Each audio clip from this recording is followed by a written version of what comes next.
This is Amanda. I have met some of you. Some of you I have not. Some of you might have just seen a little advertisement on social media that came across and you're like, "Wait, what is this? Psilocybin mushrooms?" As you can see, I've got some little mushrooms. I don't think that these are psilocybin mushrooms, but you know what? Zoom did its best to get me some mushrooms in my backdrop tonight. So, as we get started here, of course, we take a little bit of time to just let everyone in. We're going to do hopefully an hour.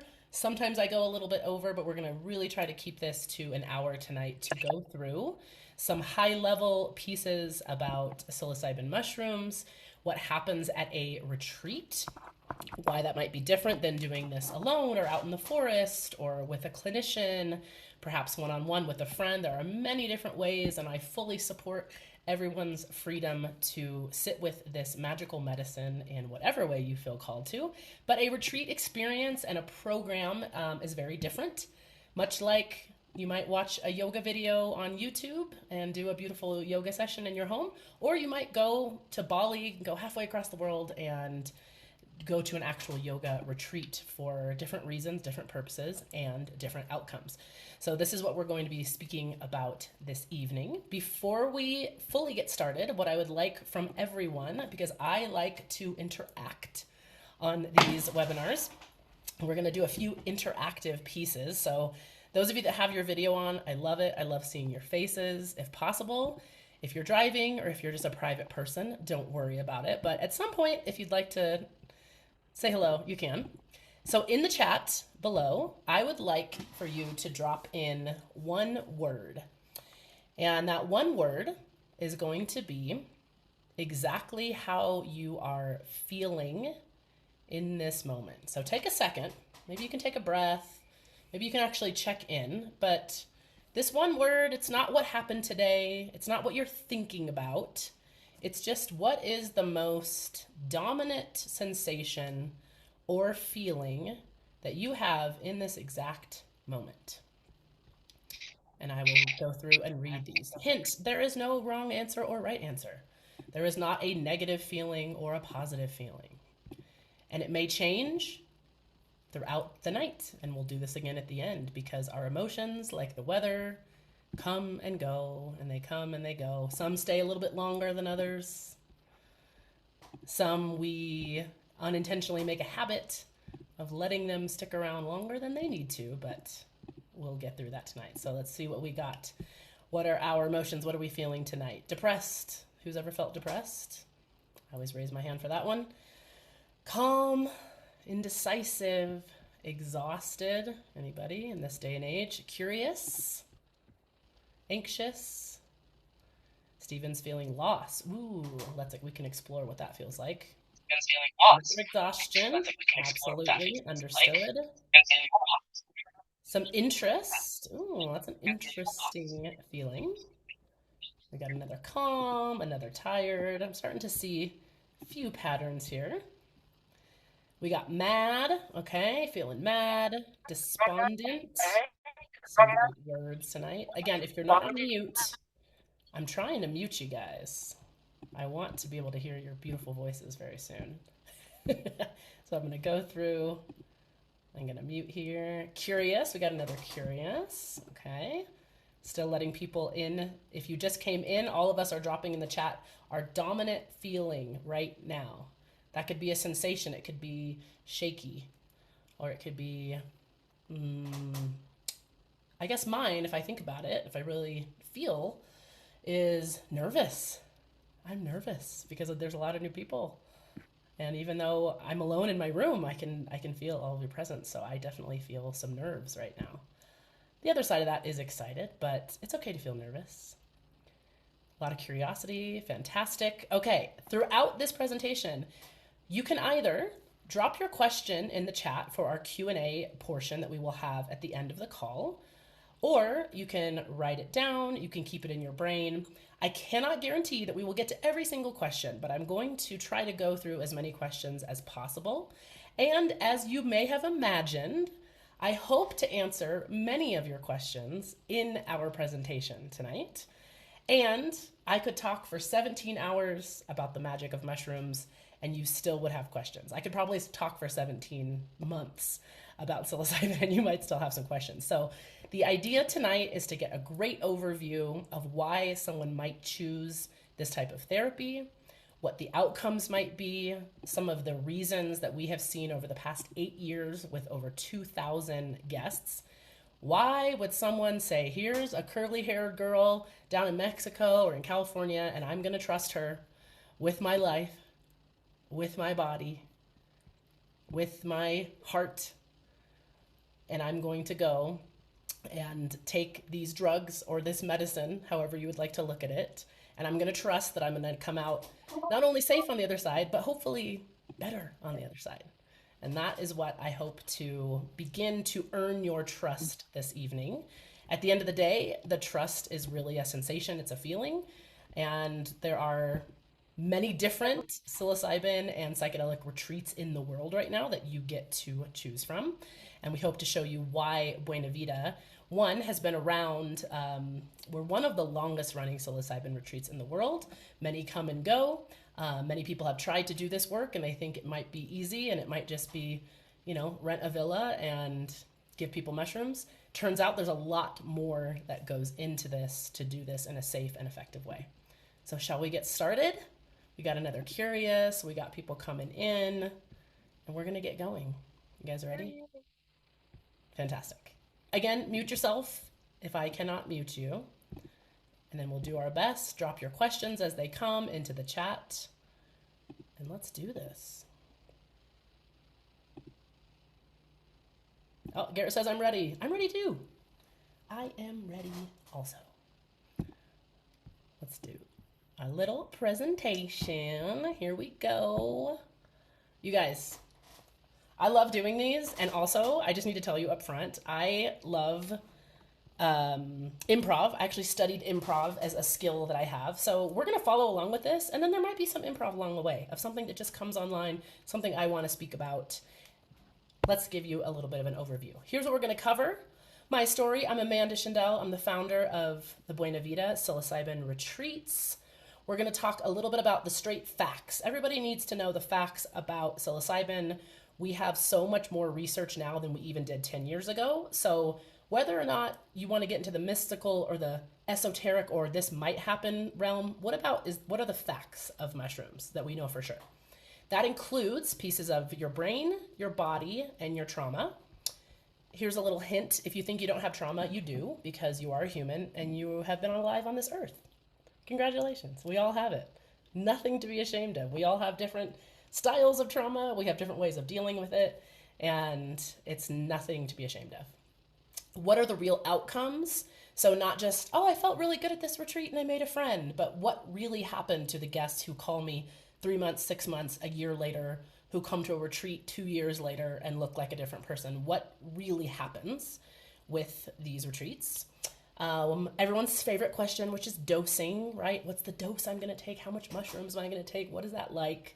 We'll go real quickly just over our 7-day schedule of like, what am I doing again with all these strangers at this mushroom retreat? What's this going to look like? And then the part that some of you hopefully are looking forward to, which is our Q&A. That always gets really juicy and really fantastic. So let's go right into it, shall we? We always have people joining the waiting room, and I really like to let them in. So we're going to go ahead and do this. This will be our last time. Welcome in if you just came in. We are getting started. All right. So, why are you guys here tonight? What really brought you here? What is something that in your 30 or 40 or 50 or 60 or 70 years where you kind of look and say, there's some days I still don't really feel like myself? What part of you knows that you were meant to be on this earth feeling better or differently than you do? I know a lot of you because I've met actually quite a few of you that are on here, and this is all based on what I hear all the time. Years of talk therapy that kind of helped me cope, but it didn't heal anything, right? I just kept repeating the same story. I realized why I did everything, but then I didn't change anything. A touch on therapy, talk therapy that we will go into with somatics is that talk therapy has its place. Cognitive behavioral therapy is fantastic and has helped me quite a bit. It only goes so far in the brain and the body, right? We're only dealing with the conscious mind in talk therapy, the prefrontal cortex. We're only mainly dealing with our stories and the narrative of our life when we're in talk therapy. So our therapists, no matter how wonderful they are, can really only get as far as we are able to consciously explore. The mushrooms go a layer deeper. Some of you have been on medications or are still on medications, maybe many medications. Some have helped, some have not. Some have caused side effects that are getting too heavy for you to hold. And we had an entire different webinar, which I can send you, specifically about SSRIs and about how there's been a lot of research and a lot of data coming out that there is not much beyond placebo of any long-term true effects of SSRIs healing or helping with depression and with anxiety, unfortunately. But there are, as many of you know, many, many, many side effects that can continue long after you even come off of those drugs. So what we used to think was kind of the golden standard of medication, turns out maybe it isn't helping as many people as we had hoped. You may find in the world, because there isn't a governing board of these retreats, ceremonies or retreats that feel unsafe, unstructured. They are dangerous. I have seen it happen. It's unfortunate, but there are a lot of people in practice today who just write up a thing on their website saying they're a professional and charge a bunch of money and are doing things in a very unsafe way. Let's move on here. Let's talk about the brain. Everybody loves this part. Let's talk about the facts of psilocybin mushrooms. So psilocybin mushrooms are the psychedelic mushrooms. We work with a few different types of psilocybin, but psilocybin is basically the most potent and powerful psychedelic mushroom on the planet that we know of. There are many different strains, but these are the facts. So this is what we have found from research. This is what we have found out of Johns Hopkins, University College London, Imperial College London. Those two universities, we contribute directly to research. We have contributed directly to some of the studies they have done and are continuing to. So raise your hand if you want to, or you can do a little thing like this if you've ever heard of neuroplasticity.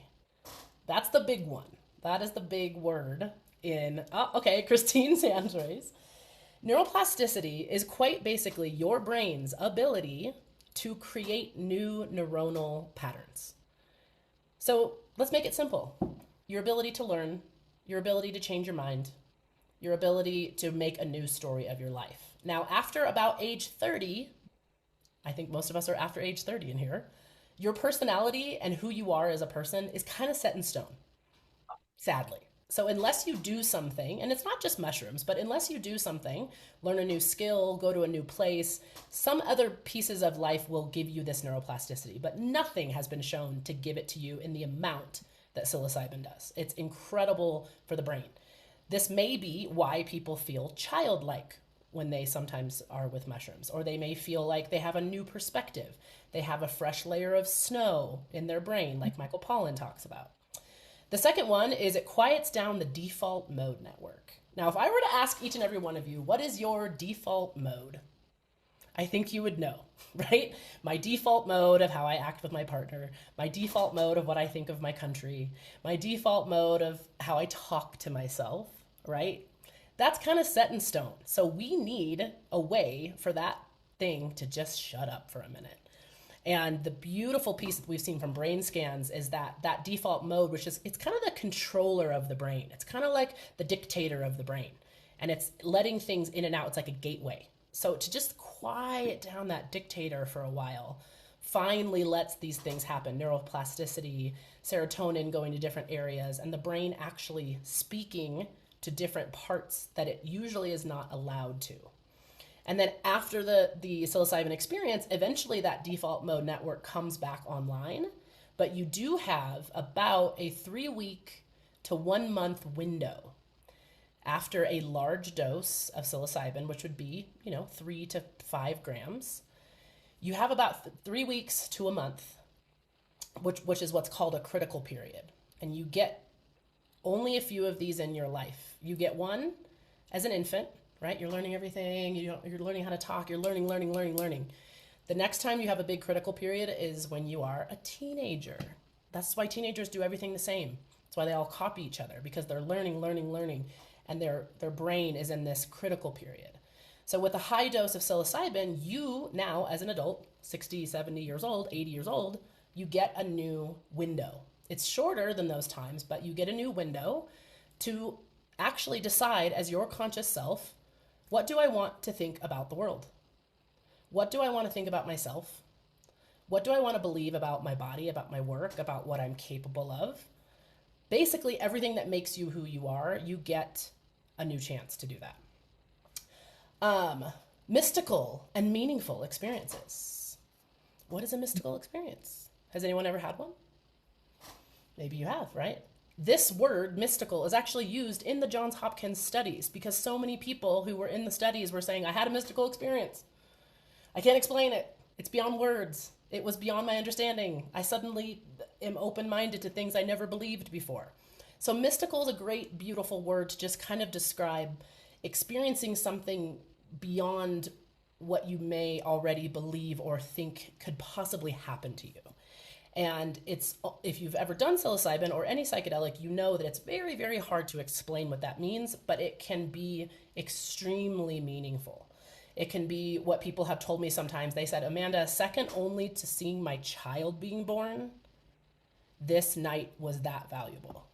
It was that important to me.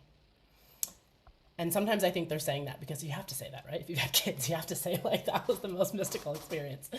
I personally work with psilocybin because of its really, really strong safety profile. It is safer in the body than sugar.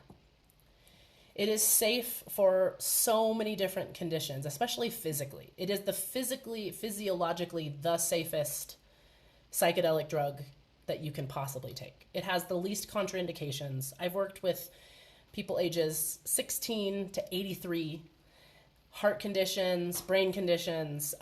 It has a really strong safety profile. We do a medical and background screening because there are some physical and psychological previous conditions that we wouldn't want to work with it, but overall it's the safest, and most people can work with us.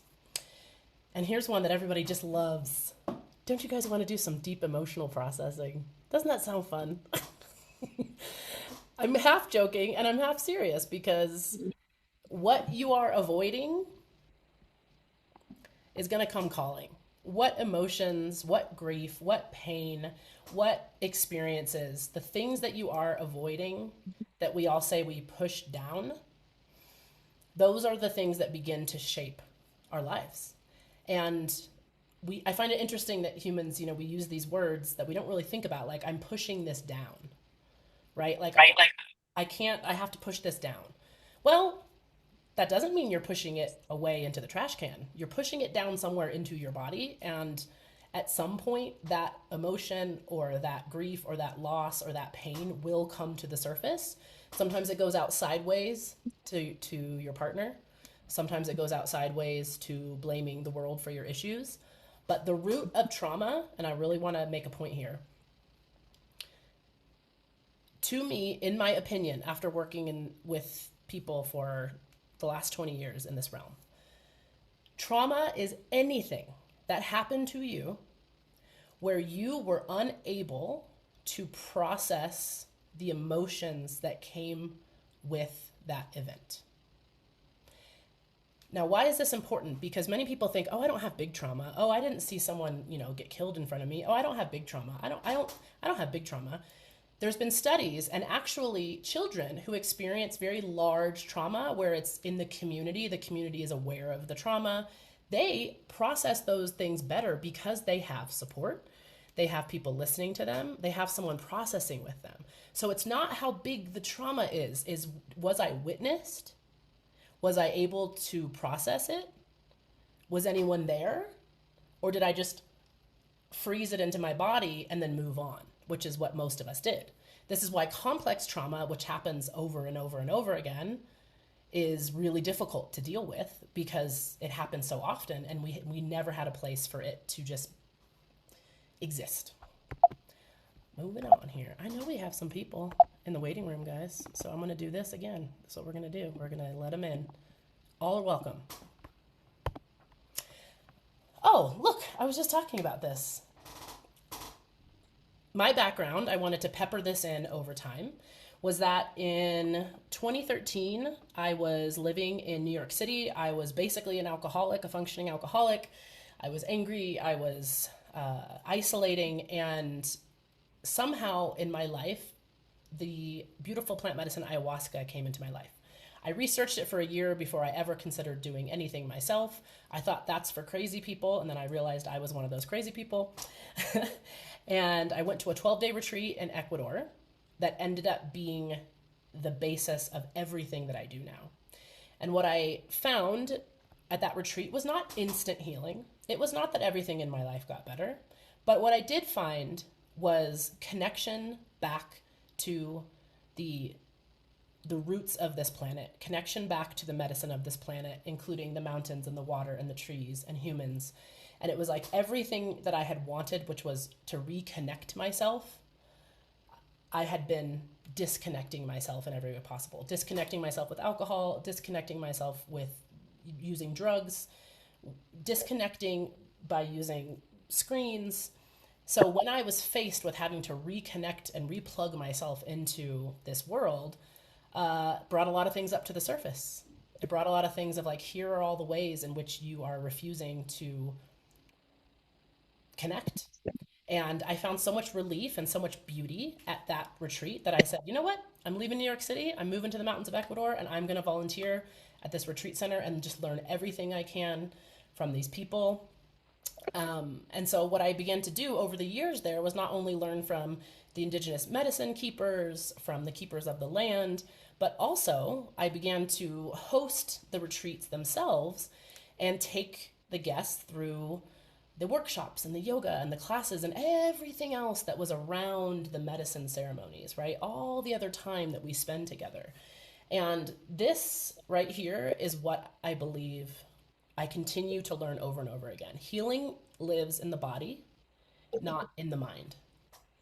And Yeah. raise your hand, I'm one of them. If you keep going back to your mind to think that you're going to solve everything, if you just keep think, if I just think about it longer, maybe if I just think about this, the body is this insanely intelligent machine that we haven't even begun to understand, even with all of the advancements that we have. And the more we in the retreat go back into the body and stop trying to let the mind solve everything, the better the outcomes are. So you may have heard this word somatic, right? Somatic just means body. That's all it means. So if you're dancing, you're doing somatic therapy. If you're shaking, you're doing somatic therapy, right? If you're yawning, if you're moving, you are doing somatic therapy. And if you push your body to the place where it gives you a disease, Everybody needs a little help. uh-oh, I everybody needs just a little want help. I a can little hear help. you, Karen. I'm going to mute you if I can. You know, you can hear me. I'm sorry. That's okay. We got you. Perfect time. I love that you say everybody needs a little bit of help. I think that that was the most beautiful thing you could have possibly said.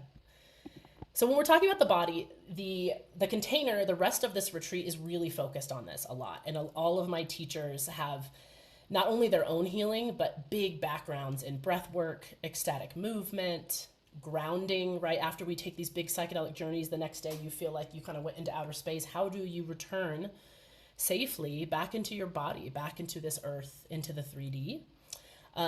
Other places might send you off into space over and over again, and then the next day you're just on your own to kind of rest. We need to learn how to ground ourselves. Literally, like a live wire. Have you ever seen an electric wire that is like literally not grounded because it doesn't have a grounding? Like, we are electric beings, right? I just felt something in my body. We are electric beings. And when we take psychedelics, we're opening up our channels, and we're opening up our heart and our gut and our mind in bigger ways. And we need to learn how to ground back down into this earth. Traumatic release exercises, which is called TRE. Some of you may have done some of those. Those have been developed over many years of how just to put the body in the right position and breathe in a certain way to where you don't have to think about your trauma. You don't have to tell someone about your trauma. You don't have to remember who did it and why they did it. You just have to tell the body that it is safe, and the body will release that stored energy. It is incredible. Aztec dance therapy is from our beautiful leader, Anale, who is and actually a direct descendant of some of the last Aztec people. We can go into that a little bit more later. All right, guys. So you're like, I'm just going to get some mushrooms. I have some microdoses. I'm going to take them on my own. I don't need to go to a retreat. I have a friend who can trip sit with me and can come over to my house on Saturday, and I'm going to do my mushrooms by myself. I say, why not? Absolutely, you can. Like I said in the beginning, there are many, many different ways to do this, and a retreat is just different. However, what I have found in talking to many people over the years who had a bad experience in the past, who had, back in college, something traumatic happened when I took mushrooms, or I had an experience that was not very good. What I tend to find are these reasons that there wasn't someone trained to help if something that you didn't expect to come to the surface comes to the surface. It is easy to over or underdose. I would say probably people overdose more often than not because they read somewhere online, do 3 grams, do 5 grams, do this many grams, but they don't realize their sensitivity and they don't realize how powerful this medicine is. You may have had all this insight. You wake up the next day and you're like, I'm going to change this. And oh my gosh, I realized this about the universe. But then the next day you're at Costco. What the heck?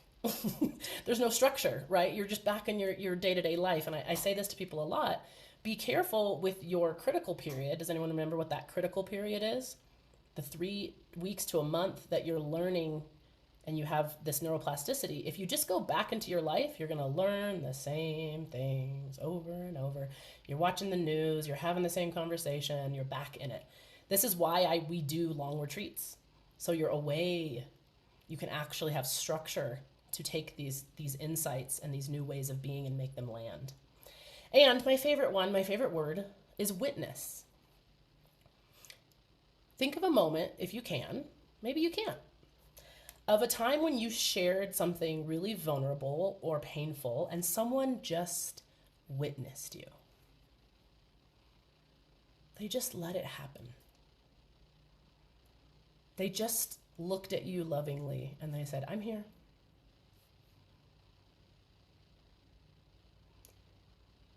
This feeling of being witnessed in love is what that common phrase you may hear, holding space.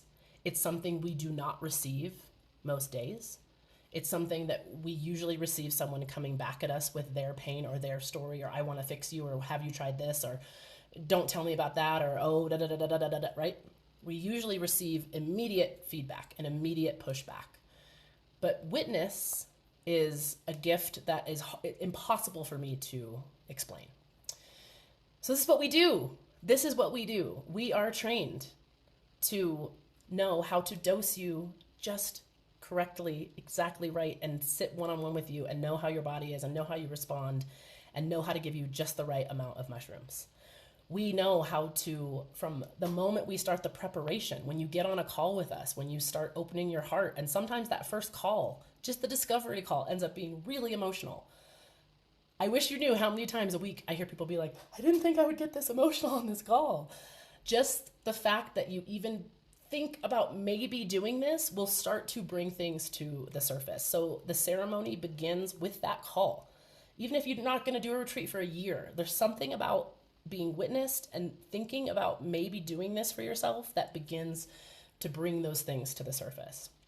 And a community that witnesses your process. Everyone, let's say 90% of people who I talk to, they're like, I don't really want to do the group, but I guess if that's how you guys do it, like, can I do a private? Like, I don't really want to be in the group. Who are the people? I don't know. I don't really want to be there. And like, I have like a roommate or something and I'm eating with people. No one loves that idea. And then they get there and then it's day 2 or 3.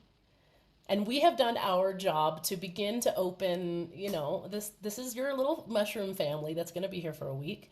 And I see people off in the hot tub laughing. And then I see people journaling over in the corner. And I see people interacting. And by the end of the week, and I promise you this is true, you can hold me to it. I will give you a free retreat if this doesn't happen. Is by the end of the week, people are sitting and looking at each other and saying, I cannot imagine having done this alone.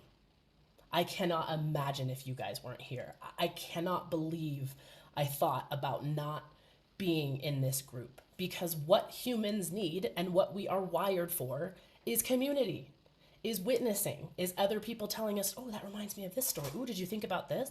Ooh, I had this last night. And mushrooms, we haven't even talked that much about mushrooms, but mushrooms in the shamanic world are the medicine of connection. The mycelium network is the internet of the planet.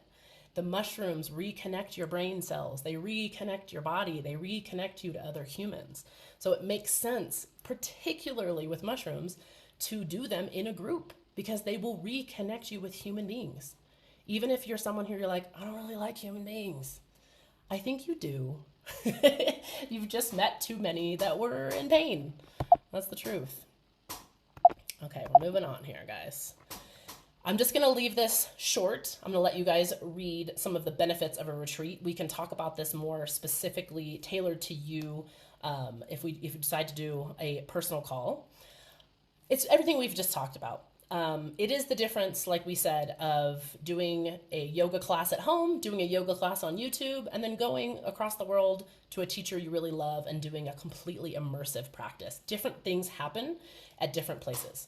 And the only like pushback I ever get, it's funny if we ever run ads, people will be like, I could spend $10 and do mushrooms at home.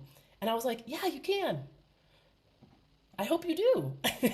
I hope you do safely, right? So this retreat is about so much more than the medicine, but it is also about the medicine, but it really is a lot more. We have guests that come back to retreats that do mushrooms at home on their own. But they're like, it's different than a retreat, Amanda. It's totally different. Different things happen.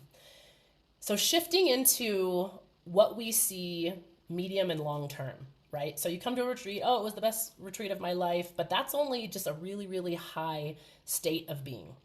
What I like to see are people changing their actual traits, right? Your traits are who you are. Your traits are what the closest people around you would say. They're like this, they act like this, they behave like this. Those are your traits. And some of these pieces that you will see here, some big ones that I really see, this is big on my heart right now: sleep disturbances and chronic insomnia. So many people right now are dealing with sleep disturbances and many, many, many years of chronic insomnia. For those of you that have chronic insomnia, you know it's not just not being able to fall asleep. It is a chronic condition that is multifaceted and interrupts your entire life. This is something that this medicine can truly help with. It does all of this: anxiety, depression, PTSD, autoimmune conditions. The amount of autoimmune conditions that have gone into remission or completely disappeared, I don't want to speak on numbers because I don't have that specific data, but it's absolutely incredible. Chronic illnesses that are not tied to like a certain experience, right? It came out of nowhere. I don't know where this came from. In the shamanic world, which I will speak from my experience, every single one of these things is related to emotions. Every single one. Now that is a certain belief system, right? That is a certain way of looking at the world. But my teacher, Santiago, I'll give you a little piece of knowledge that he would say to me, and I would get so uncomfortable because he would say this in ceremony when someone said, I've been depressed for so many years, Santiago, and no matter what I do, this depression, no, nothing can touch it, nothing can affect it, and, what do I do? And he's from the jungles of Ecuador, and he would say, there's no depression in the jungle. And in my head, I would go, oh, you can't say that. Why are you saying that? Like, maybe you guys just don't diagnose it, And I was like, you can't say that to people who are depressed. Now, what I learned was what he meant was that where he grew up, before someone reached a state of chronic depression, they would take medicine. They would sing, they would dance, they would go to the fire, they would go to their elders, they would be held in ceremony. There were so many other aspects of the community that were ways of intervening before it ever got to the place where someone says, I've been depressed for 10 years.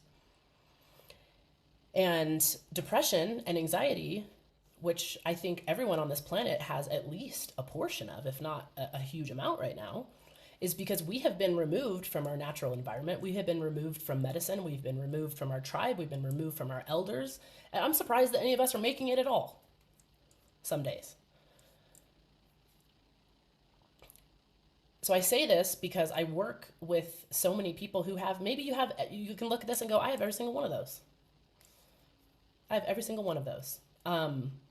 It's time on this planet, and this is why plant medicine, I believe, is all over the world right now, because this is something that has co-evolved with us as humans to be a medicine. Psilocybin mushrooms have more in common with our DNA than they do with plants.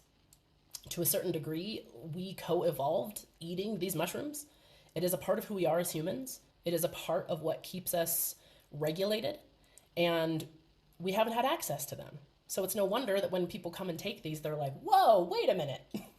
What if I'd been doing this since I was, like me, 19 years old, and had a friend and had a teacher and had something, and when I moved myself away from plant medicine for like 20 years, guess what came back? Depression, grief, anger, alcoholism. And then ayahuasca came and found me and was like, get yourself into ceremony, she said.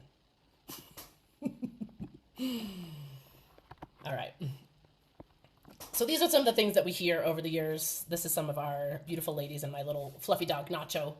We're getting to the Q&A part. Do you guys have questions? I know you have a lot of questions. We're doing so well. It's 6:38 or 7:38, depending on where you are. Before we go right into this, we're going to take 5 seconds. 1, 2, 3, 4, 5. And I want you, if you can, to shake your body. Shake your shoulders, shake your hands. You're moving a lot of energy. If you don't like being silly, too bad. Oh, shaking is one of the best medicines that you have instant access to. Shaking and breath. Emotional release. I had a ceremony with some women friends of mine this past weekend. Even myself, I probably do large doses of medicine about twice a year. My time had come, and man, did I have a lot of emotions to release. And I was just like, wow, you think in a way, they just build up, right? And just like you get every now and then, right? Every year or so, you get a bunch of gunk on the side of your house, or you get a bunch of gunk on your driveway. What do? Get that power washer out there, right? You can't just drip something onto the side of a house. You got to get the power washer. Mushrooms are the power washer of your emotions. That's the easiest way that I can describe them. They take you in and they're like, they get everything out that needs to get out. So you don't even have to try. You just go in, trust us, drink your tea, and whatever emotions are there that need to be felt, they will be felt. Increase self-awareness. I love this one, right? The basis of kind of being a victim to life, and I don't mean people who have been victimized, that's a different topic. When we see ourselves as a victim of life, it's because we're lacking some sort of self-awareness, right? What was my part in this? How can I take this and learn from it? How can I be somewhat of the director of my life and not caught in the winds of just everything around me? A deeper sense of connectedness, that happens every time without a doubt. It's inevitable. The great thing about mushrooms is because it puts that prefrontal cortex that how you think about yourself, who I am, my ego, you might call it, that goes offline for a little while. So you don't have to think your way through this, right? Oh, are people going to see me cry? Are they going to see me this? The ego takes a break, takes a back seat. And then what's great in the following days is you might get a chance to actually rewrite that ego, to co-create who you are as a person and who you want to be in this world. Mindfulness and presence. I would say presence is probably the greatest gift that no one can buy. When people say money can't buy happiness, I think money can't buy presence. Presence is where everything in life unfolds. And sometimes in ceremony, there's just, I see it on people's faces and I feel it in them. They're just having, maybe for the first time in 20 or 30 years, just a moment of presence with their life, with their body, with the world. And it feels like, wow, what is all this? Where am I? with anxiety and with depression, it's really easy to not have a moment of presence. Greater compassion and empathy. I always say, after ayahuasca, I can never kill a bug now. I can only kill mosquitoes because they carry disease. But like every other bug, I'm like, come here, little guy. I'm gonna put you outside. Just this greater respect for life. Compassion is one of the greatest gifts because it allows us to not hold ourselves with such anger and judgment to the world, but to really, to see that connectedness with others. That life can cause us to build up a lot of blocks, so it's nice to bring down those blocks every now and then. And that all leads to this big piece that, like, again, we always like to talk about Michael Pollan, and you may have read his book, How to Change Your Mind. How do we change? How are we even open to changing who we are? And this is a super powerful biological punch to the face, to the gut, to the brain of like, here's your chance to change. And then we get to sit together for days and then talk about how is this actually going to be implemented into my life? Because you might get some big messages, you never know. All right, let's talk about grams. Everybody's like, how many grams? Gotta have the right grams. And before we do that, we are allowing some presentations. We're allowing people back in because that's what we do here at Buena Vida. Guys, you don't need to worry about this. This is what I get to do for you. I get to tell you your just right dose of mushrooms. We have another presentation, which I'm probably going to do in the next few weeks, which people ask me a lot, the difference between microdosing and macro or large doses. Some people call them therapeutic doses, high doses. The bottom line, you can skip the whole webinar and I'll tell you what comes out of that. Microdosing is going to be for like slight and not terribly noticeable maintenance. So like maintenance of presence, slight openness. And for me, microdosing is better as a maintenance in addition to these large therapeutic doses. The reason I think many people choose to microdose as opposed to do larger doses is because they're afraid. And that makes sense. But it's not because they think the microdosing is going to help more. It's because they're like, I don't know if I'm ready to really face all that stuff. And the wonderful thing is, and you can hear this from many of our past guests and many of their stories, is like everybody gets through it. I've had people who couldn't leave their house because they were so anxious. They were on 13 different medications. I don't even know how they got on the plane. And they somehow made it. And they made it through the ceremonies. And they faced what they had to face. And they cried their tears. And they laughed their laugh. So we help, even if you think like I'm beyond help, and I don't even know if I can like step foot into this situation. I promise you, your mind is making a bigger deal of it, right? It's making a bigger deal of your pain and your grief and all of these things. And that's probably what's keeping you stuck in the loop, is that you've been thinking about the same problem, the same thing for so long that it's become this like problem that you can't see beyond. And you just need to set that thinking mind aside for a little while, let the body and the subconscious do what it needs to do. And this is what the high doses do. So we always at our retreats do 2 or 3 high doses in 6 days. It's a lot. It's a lot. If you went out into the world and someone had a big mushroom experience and you said, do you want to do it again tomorrow? They would be like, no. Why are you saying that? But this is a therapeutic retreat. This is not a retreat to come and just maybe experience mushrooms. It's a retreat to come and heal and change. It really is a place to come and be like, I'm putting it all on I'm letting it all go. And so with these, 2 and 3 ceremonies going into the fall, we're only doing 7-day retreats because those are just the best outcome. We know the 5-day retreats are easier with work. We hear you on that. I want people to have the best possible outcome. That takes commitment of time. It takes stepping away from your life, maybe missing some days of work, and really giving this the best effort. Ceremony 1, you don't know who we are. You're not really sure what's going to happen. Maybe you don't want to take as high of a dose.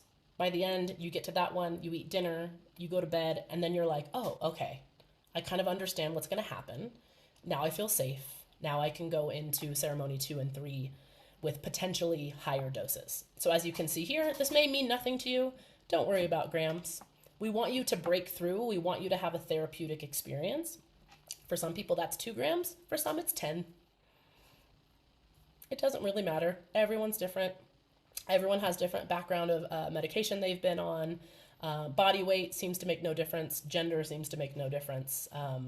Some of you out there, and I think you know who you are, you have a really strong intellect. And you're like, you don't want things to affect you. So I've seen people who have a high dose and their eyeballs are black, meaning that their everything in their body is responding to the mushrooms. And they look at me and they're like, nothing's happening, Amanda. Nothing's happening.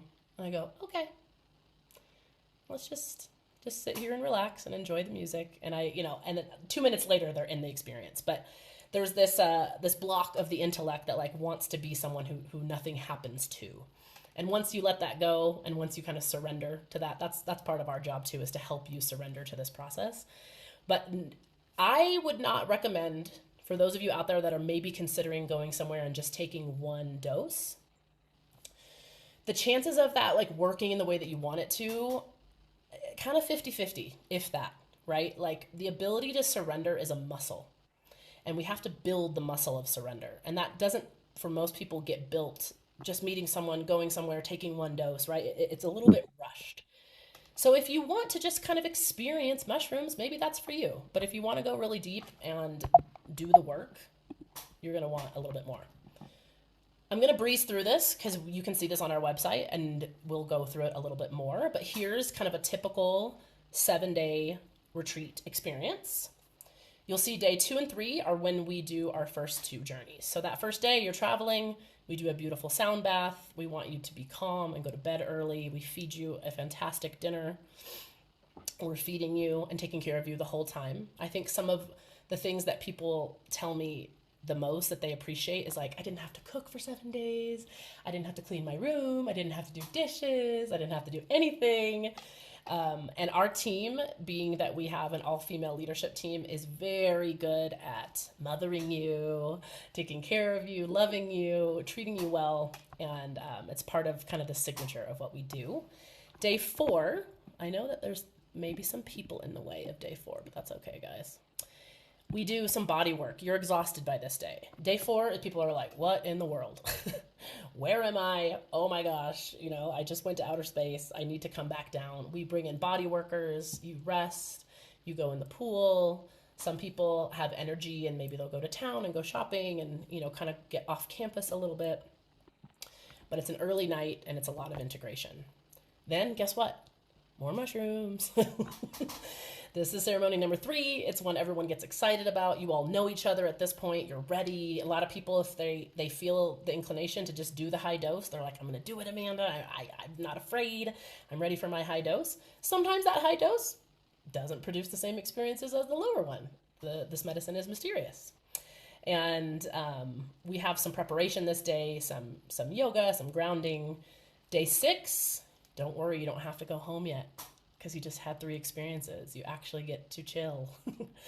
Depending on where we are, we go see some whales, we go hiking in the mountains, we kind of go off campus a little bit as a group. There's a lot of laughter this day. There's a lot of joy, a lot of like, oh my God, I can't believe it's only been 7 days. I feel like I've been here my whole life. That's part of mushrooms, is time dilation. And then so we have this whole day, we close everything up, we start to talk about integration on day 2. So we're talking about integration this whole time. It's not something we just throw at you at the end, because integration, if you talk to any good psychedelic therapist, is at least 80% of the work, right? This is doing a lot of the cleaning and the clearing. And then when you go home, you got to keep that driveway clean, right? If you did all the power washing, but then you just kind of return to your same habits, I always tell people it's disappointing that you can have the greatest psychedelic experience of your life. You met God, and you're like, I didn't even believe in God, and everything happened, and you're like, everything's going to be well with the world. If you have no practices and no community when you get home, that might last 2 to 3 months. Maximum. Like that feeling, right? That feeling of everything's okay, and oh my gosh, it's so amazing. So we need to do some integration. So who are we? Who's the Buena Vida? You guys might know this from some of the things we've sent you. It'll be 9 years in January, you guys. I know, I look young, but my heart is ancient. My soul is ancient. So we've been doing this for 8 years, which in the psychedelic world is a very long time, because this is very, very intense experiences. And I'm very proud of our team. We have never had any safety incidents at the retreat, after the retreat. It's something I'm so proud of. I encourage you, if you're looking somewhere else, to like really dig into that. There are places I know that don't share that they have had major safety incidences. And, it's something to really, again, you're trusting your life with the people that you do this work with.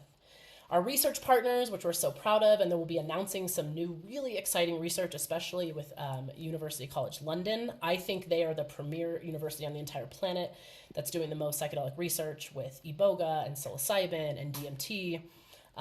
Really, really fantastic pieces. And we had one of their top researchers. You ready? And did ceremony with us last February.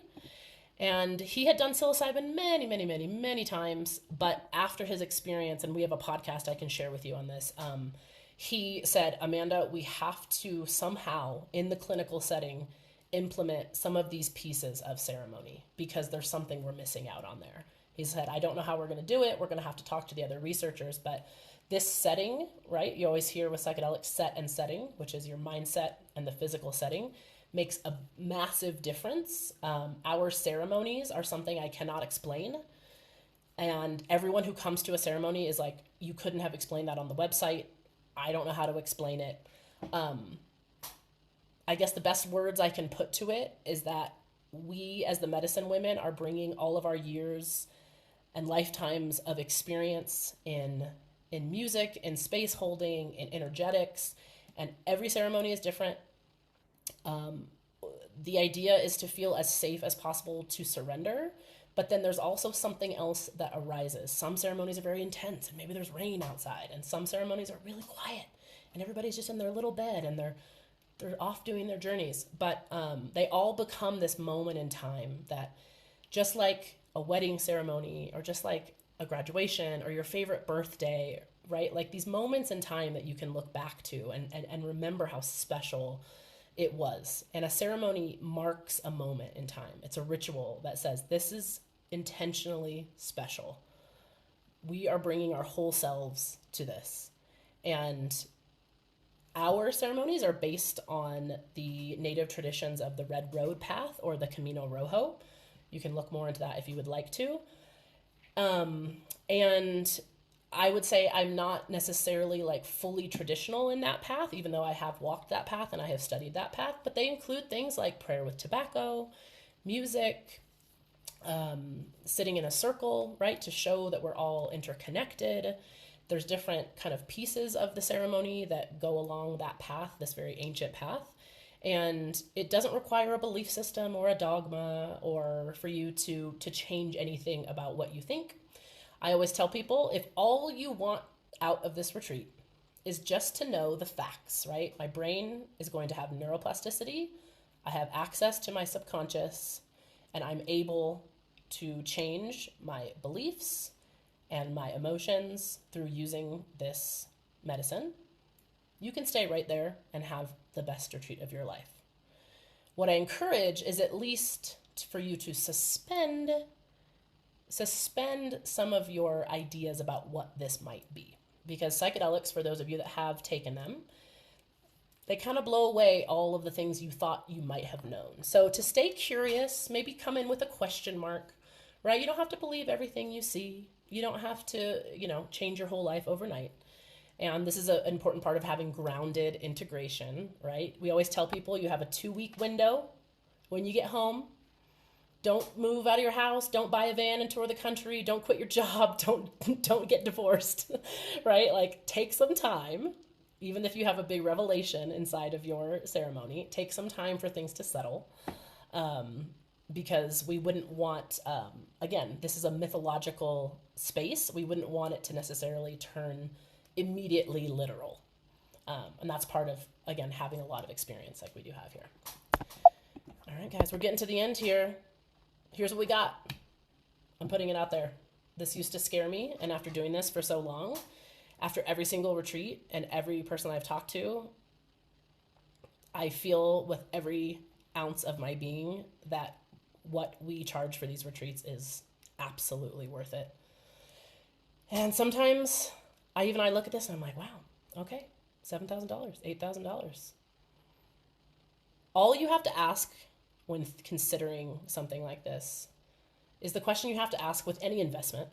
It's a really simple question. Is like, what is it going to be in 6 months or a year or 2 years if I don't take action? If I don't face this, whatever it is that you're feeling right now, if I don't face these emotions, if I don't face the way that I'm acting, my addictions, the way that I'm interacting with the world, my anger that I'm carrying toward my father. I've had people release anger toward their parents and their parents have died years ago.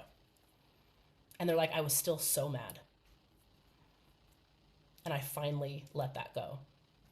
And all I'll say here, and we can explore this more later, is that we are doing something new that is just starting actually in September, which is our signature retreat, which we've been doing for 8 years now. And then we're introducing this concierge experience because some people, what can I say? They fall in love with us and they just want to work with us longer.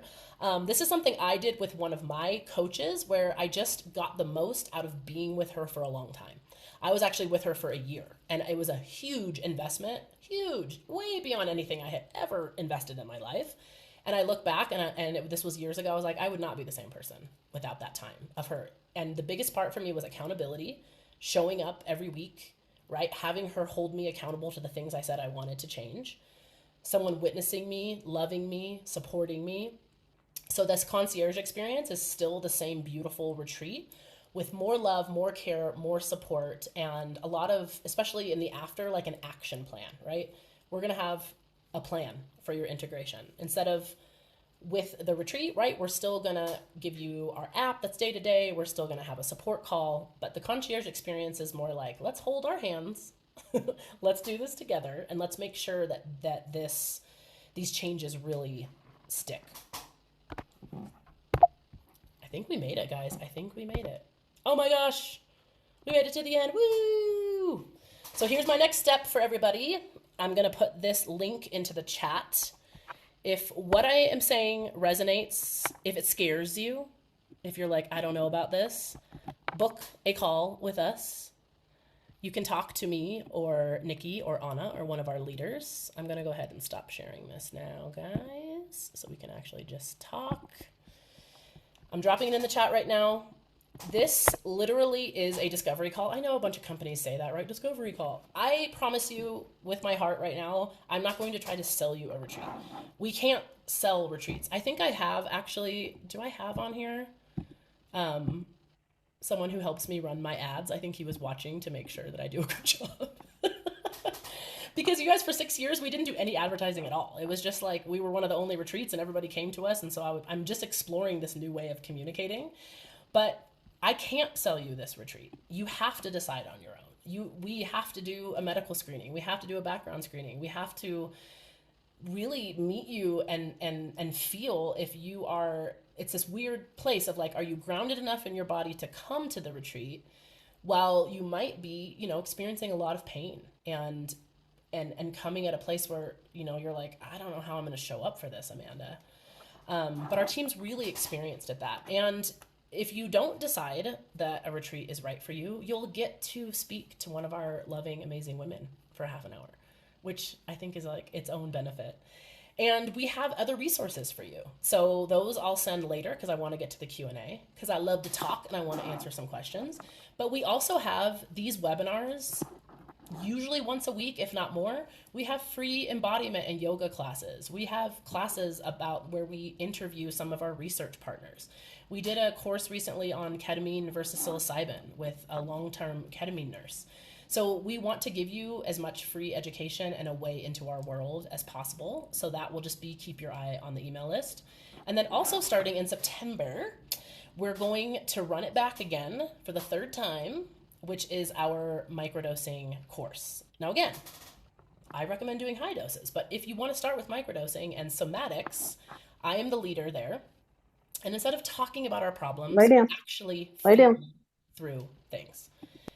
If you don't know what that is, shaking, crying, dancing, breath work, a lot of stuff that's going to make you feel silly and weird, and it's going to work. So we microdose together, like on a Saturday morning, we take our little microdose. I send that to you in the mail, which you will be a part of our church, and you can legally take mushrooms at any state in the United States of America. If you're outside the USA, that's something else we can talk about. And then we go through, this class is called How to Feel. So we learn how to feel our anger, how to feel our grief, how to feel our pain. Like, what does it mean when someone's, this is why I designed this course. Someone said, Amanda, you just need to feel your anger. And I was like, great, can you give me like a 3-step process? What are you talking about? What are you talking about? Feel my grief. What does that mean? How do I know when I'm done? What if it takes over? Right? Like, this idea that we're supposed to learn, we know how to feel stuff, I think is ridiculous. Like, we need to learn what it means to let an emotion pass, how to not make it a story. Hint, hint, we all do that. And suddenly you're like, I'm feeling depressed because blah, blah, blah, blah, blah, my mom, blah, blah, blah. That's a story. That's not a feeling. That's a narrative. And we can begin to experience the very light sensations of the mushrooms without having a full deep dive experience. So keep your eyes out for How to Feel. We're going to do it again. It's either 4 or 6 weeks. I haven't decided yet because I like to let my intuition do the deciding. Guys, before the Q&A, last shake. Ready? You got 5 seconds. Shake, breathe, move. Sitting on a Zoom can be a lot. It's a lot of energy. I'm going to give you an invitation right now, before I answer your questions. Monday, August 17th. Yes, Monday. Next Monday. We have 2 spaces that are literally still available in our Mexico deep dive retreat. If you're like me, you make last minute decisions. I just joined another woman's group, and it was the very last day, and I had heard about it for like 3 months. I was like, Amanda, just join the thing. So I signed up at the most expensive price because I like to be pushed and I like to do things last minute. So if you are someone who's like, you know what, I think this is for me, talk to me. I can make it work for you. We're going to be in Tepoztlan, Mexico. I'm in Mexico City right now. Tepoztlan is about an hour south of Mexico City. Mexico City is a really easy flight from, honestly, most airports. We pick you up at the airport in our private van. We take you to the most unbelievable, beautiful mountain waterfall. Like, it's impossible to describe Tepoztlan. Every time we're there, we look at pictures on Google and we're like, it can't do it justice. So we're going to be there for 7 days, 3 ceremonies on this amazing land with a hot tub and a pool and a Turkish sauna and just like this absolutely gorgeous space. I have a feeling that 7 people are going to this retreat. There are 5 right now, so it is a smaller group. If you want to do that, book a call. The link is right there. If you're like, I'm taking that space, I'm going, I'll work it out, and we'll do it. So thank you. Thank you guys for listening. I hope something came up within you. If you want to drop how you're feeling right now in the chat, I'm going to say, I feel relief. That's my word. So I went from nervous to relief. That was a good one. Maybe you're still feeling the same way you felt at the beginning. Maybe you have a different sensation. Maybe you're getting tired, right? Sometimes a feeling is just a sensation. I'm feeling achy. Sometimes it's a color. Sometimes people say, ugh, I feel gray, right? All of these things, they're all welcome here. So you can drop those in the chat and let's do some, a hopeful. I like that. I love it. I love when people feel, one of my favorite emotions that people feel sometimes, disappointed.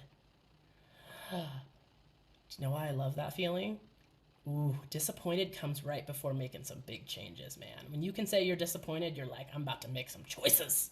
I'm about to not be disappointed. We got excited. We got relaxed. Fantastic.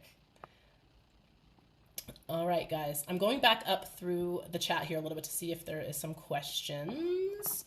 Again, if you have to drop off, book a call with us. We really hope to see you. Okay, I'm reading through some of these. Okay. We have some beautiful, honest shares in here about some anxiety meds, some trauma that's come up in the body. I love mushrooms. Next day, the world is beautiful. Yes, we want to make your whole life beautiful. Thus, the Buena Vida. People call us Buena Vista a lot. Buena Vista is a beautiful view. Buena Vida is a beautiful life. You can call us whatever you'd like. All right, we've got some. Annette's telling us she's got some denied care, being heard. Being heard is so important. I've noticed when I do them on my own, I have time A time it's just right after or before eating. I'm not sure if that's a question. We go in fasted to the mushroom ceremonies, mainly because it's less nausea if you don't have a lot of food in your stomach. But some people can eat a banana or something easily digestible before. I like to be pretty fasted so that it's the only thing really in your system. But we do eat a big breakfast and we do our ceremonies at night. Yanni says, what strain do you use? Okay, so there are many different strains of mushrooms, now more than ever, because people love to combine them and make up crazy names. But we like to do a few classics. We work with Golden Teacher mushrooms, which on the scale of weak to powerful sit right in the middle. They are like they sound. They teach lessons, these mushrooms. And they're a very traditional classic strain. They've been grown for a very long time, and I love them the best. We combine those with albino penis envy mushrooms, or apes, they're called, APE.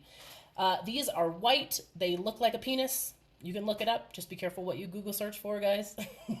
Albino penis envy sometimes can be huge. They're very powerful and they're very somatic. They're very sensual, meaning you will feel the senses in your body. So those of you that feel disconnected, like you only live here, if you only live here, the ape mushrooms can really make you do this esoteric thing you've heard about called being in your body. And you're like, what the heck is that?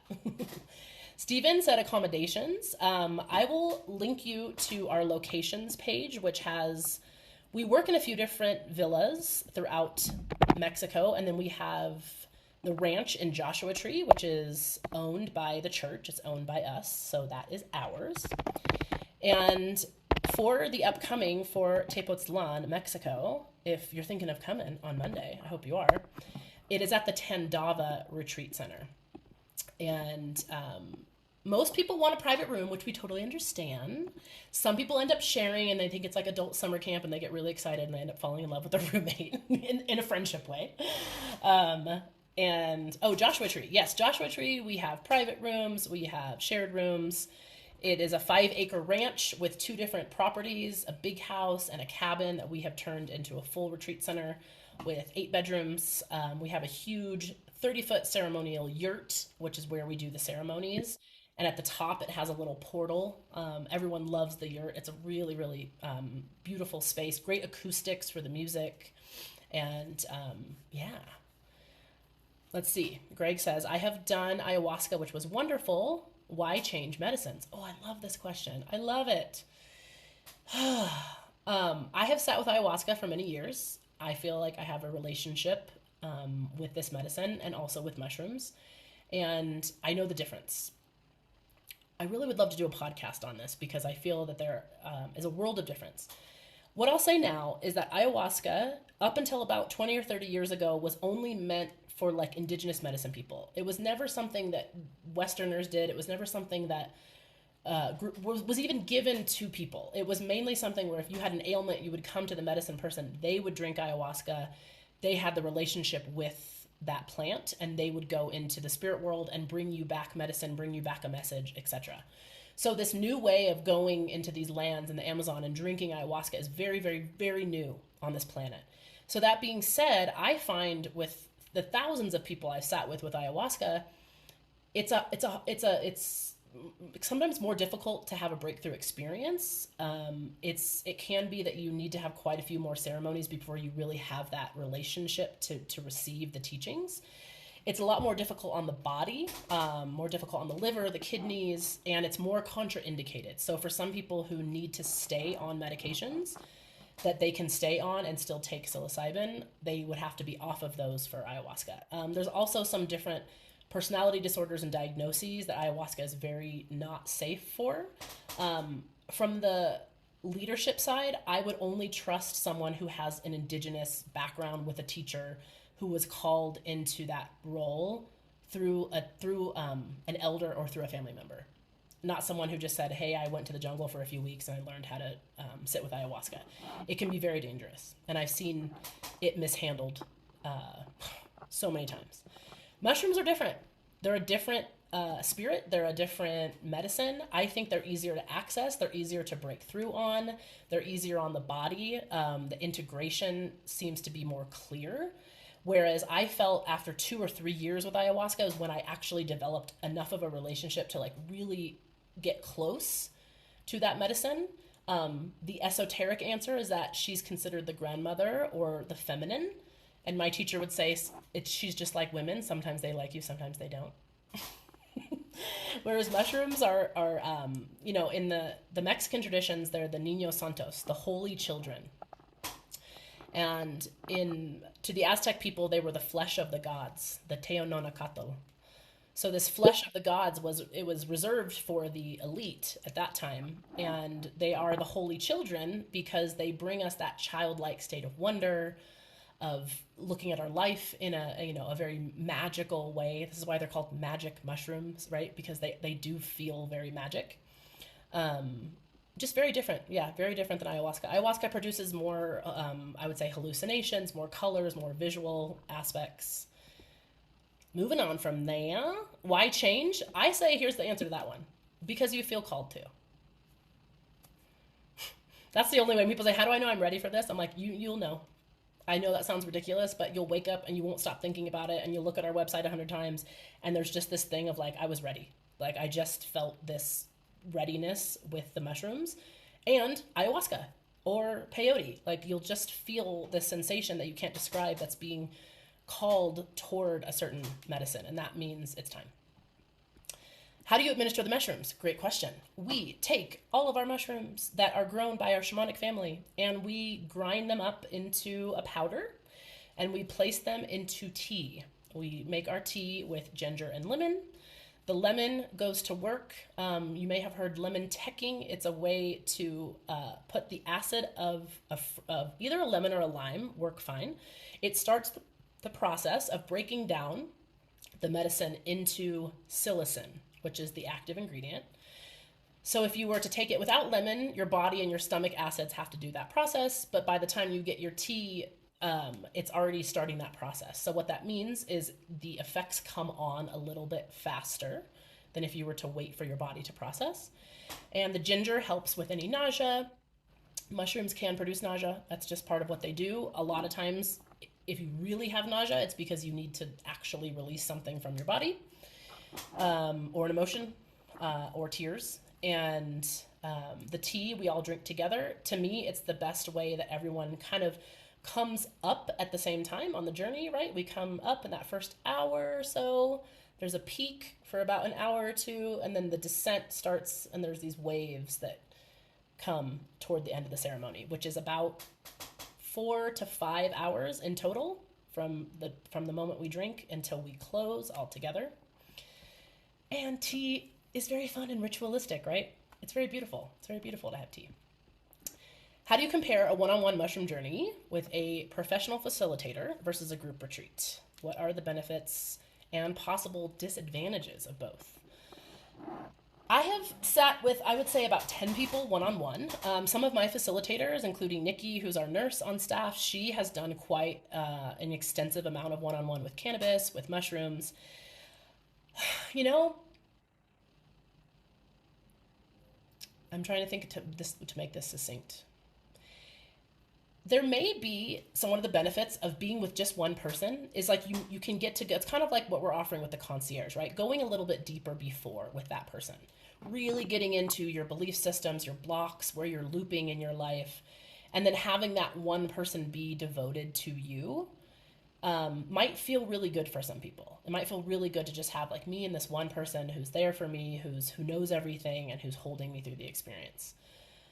The disadvantages are ones that are harder to describe, but it's something we hear the day after in the retreat a lot, which is how much each person in the room made a difference to the journey. So there's this symphony that happens in a ceremony. Someone starts crying, another person starts laughing, and that triggers something in this person, and then this. So there's this, something is happening in your own self, right? You're with your eye mask, you're on your own journey, you're doing your own thing, but you're also in a room with others. And there's something that's so magical for people who've done one-on-one and then they come into the group. And to me, it's exponential power as well. I hear all the time, Amanda, I've done 5 grams at home, and you mean to tell me I just did 2 here? Like, what was that? Like, why was that so powerful? I was like, well, there's the exponential power of the group, of the ceremony itself, of us as medicine women and our experience that's all going into this thing that we are creating together. The disadvantages of a group is like, you don't get to have maybe that, just like I like doing mushrooms alone or with one person because I get to cry and scream and go crazy and just really let go. And it's a little bit harder for me to do that in a group. Although this weekend I finally let myself do it. And it's like, it's all a part of the symphony. And we have a quiet room if you really want to go and have a big expression, if you want to have a big scream, if you want to have a big cry, and you want to do that alone, we give you that opportunity to step away from the group and be one-on-one with a facilitator and go through that process. So you're not forced to stay in the ceremony space the whole time. Eventually, we'll have everyone back together because that's where a lot of the healing happens. But we do have that ability. Hope that answers your question, Zoom user, who I don't know your real name. Paula says, with my 28-year-old son in mind, do many young people attend? Any males? Are mental health events part of the initial interview to ensure the retreat is appropriate? Mental health evaluations, pardon me. Absolutely. Yes. This is why I say we don't sell retreats, right? We don't say, hey, okay, do this, give me your money, come to a retreat. I actually used to work at a place, which I won't call out, that didn't do screenings before. And I didn't feel safe with that. And a lot of our screening process is maybe more in depth than some other places for this reason. We have to know every single person and see them face to face and feel their energy. Sometimes people lie on applications and they say they're not on medication, and then we get on a call and they're like, well, I mean, I do take Ambien sometimes, and like sometimes I take Ritalin. And we're like, okay, we need to know this, right? It's really important. Also, your background, any history of hospitalization, and really just feeling out. So yes, that with either myself or Nikki, who is our nurse on staff, we will do that mental health evaluation, and we will give you our best, the best that we can. Sometimes if you're tapering medication, you might have to do that with your doctor, or Nikki can give you her recommendation. At the end of the day, that's up to you and your doctor if you decide to go off of medication. 28 is perfectly, like I said, we've had 16 and 17-year-olds. I'm a little bit of a Wild West lady. I think I was the first one to allow in anyone under 21. Those particular cases with those young people were so severe that they were facing having to go on very heavy medications, and their parents said, what if we try this first? And in many cases, it was eating disorders, OCD, very complex diagnoses in these children's lives. I fully believe and put my life on this medicine, that I know that it can heal, and I know that it can safely, without hardly any side effects, especially long-term side effects. Maybe it's not magic, it doesn't heal someone overnight, but it's worth a try, right? And those people come with their parents. The 28-year-old wouldn't have to come with a parent. But what you all may know, but we don't want to admit, is that many mental health problems are familial. They are connected to the family. They are connected to the way we relate to our family. So especially with the people under 21, under 18, I like them to come with a parent. And every single time that parent doesn't want to take mushrooms, because they're like, it's about them. I don't need to do anything. I'm fine. Sure. Sure. You sure you're fine? And, we separate them in ceremony because they're having their own experience. And those parents go through so much healing. The relationships are healed. The familiar relationships are healed. It's really beautiful. So yes, absolutely. The one thing I'll say is you unfortunately cannot make someone do this work. Sometimes the more you suggest it, the more they don't want to do it. This includes partners, spouses, sisters, sons, daughters. They really have to want to do this themselves, and they have to understand what this is really about, right? Because everyone else at a retreat understands what they're getting into. We can't have one person there who's like, wait, what are we doing? Wait, what is this about? This is weird. I don't like this. I learned that from experience early on. A husband can't bring a wife. Wife can't bring a husband. I would talk to them individually and be able to assess that. My name's Rob. Oh, thanks, Zoom user Rob. Is your contact on your website? Yes, I am going to put my direct email here. You guys, sometimes our emails go to spam or promotions, which makes me very sad because I'm a real human. So if you respond to us, like if you go into your promotions or your spam or all those different folders and you actually just go like, "Hi Amanda," and you respond to an email, hopefully then you'll get our emails. If you would like to. But yeah, that hello at the Buena Vida goes to myself or Nikki. And let's see, I got another 5 minutes. What other questions? What's coming up for you guys? What do you want to know about this? Anything percolating out there? Any questions? Who's coming on Monday? Raise your hand. Who are my final two? I know they're here. I know they're here somewhere. Oh, thanks, Paula. I appreciate that. Yeah, have your, if your son's open to it, depends on, where he's at in his desire to change, desire to heal. But yeah, we've had a lot of people in their 20s, 30s, again, all the way up to 80s. It's usually, I would say most of our guests are like 40s, 50s, 60s. But Steven, 40 minutes from Joshua Tree. What? Are you in the low desert? Are you down in Palm Springs? Cool. Karen says this seems very alien to me. So many questions. That makes so much sense, Karen. This is a huge topic. There's so much with anything, misinformation, disinformation. We're coming out of a time in our history as humans of 70 years where across the entire planet, psychedelics were banned. They were not allowed to be studied, even in institutions. They were, in 1974, every country except Jamaica signed a UN document saying you can't study this, you can't research this, this is evil, this is wrong, this is bad. So what that has done is it's made, the breakthrough of changing our mind, even about psychedelics at all, really hard. Even being open to hearing about it. The fact that you're here, right? You're just open to hearing about it. To my parents who are in their 80s, even to my mom, I've been doing this a long time. And she's like, I don't know, man, that just seems crazy. And you're eating these mushrooms and, it can make you go crazy and, you could see things or it opens you up to the, evil spirits. So like even someone who is in her life who has had so many positive experiences, she really still has that mindset of so many years of a lot of negativity and just untruth. And I will say at the same time, psychedelics are not for everyone. They are dangerous. They can be very dangerous in the wrong hands. And 429 people per day die of alcohol poisoning and alcohol-related deaths. Every few minutes, someone dies of alcohol, right? Like, we also need to focus on the things we allow in our society that are incredibly dangerous and do not have a lot of healing potential. No one on record has ever died of an overdose of mushrooms, ever. It's physically impossible to eat that many mushrooms. And you can do, you're opening up your mind, your body, your spirit to a lot of different realms. So you need to do this safely, even if you don't believe in those realms, even if you're like, I'm not spiritual at all and I don't believe in any of that nonsense. You need to recognize that when you take psychedelics, it's like Aldous Huxley called it the doors of perception, right?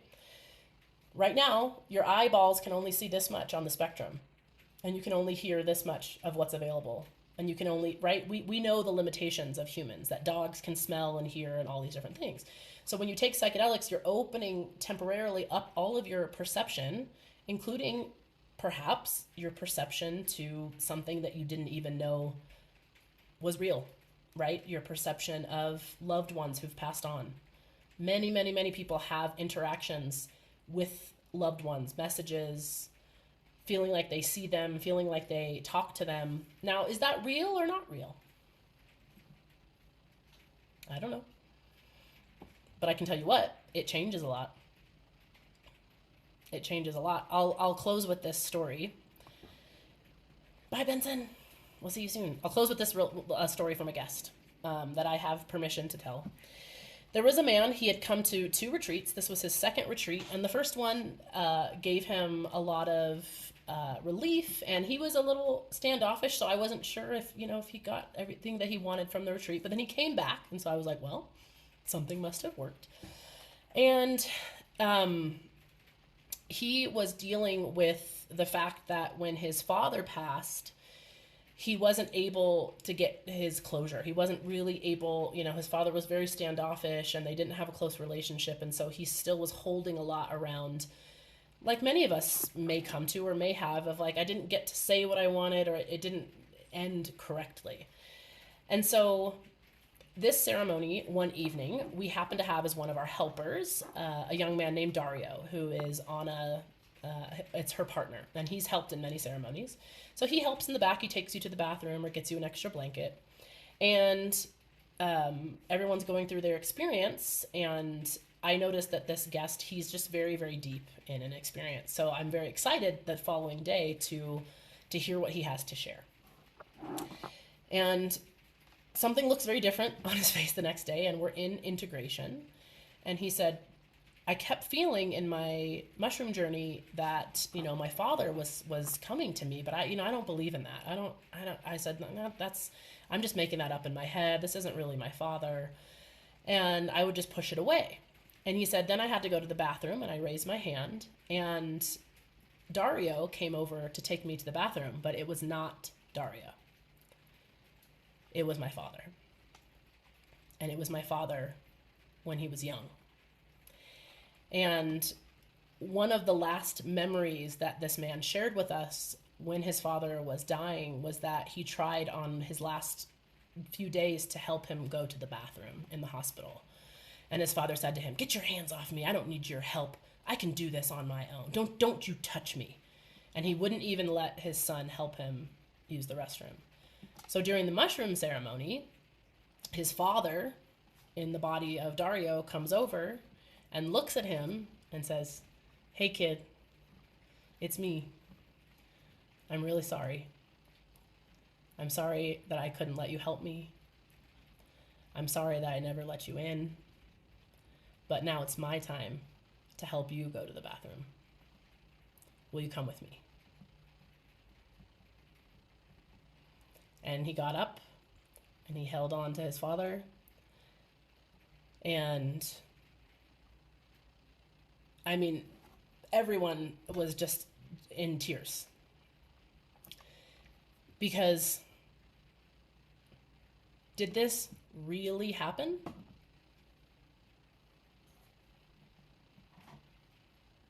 Who knows? Right? Was it just the mushrooms? Did it matter to him? No. It didn't matter at all. This man felt like, I have closure. I got to contact him. He's doing great. I forgive him. He forgives me. I mean, isn't that what we all want? And especially for those chapters in our lives that feel like we haven't closed them, or we didn't close them correctly, or we said something we didn't mean. These are the mystical experiences of this medicine. These are the things we can't explain, that no one will truly understand. And they can affect us extremely deeply. And you can paint the picture and say, oh, it's just a little mushroom journey. I was just imagining things.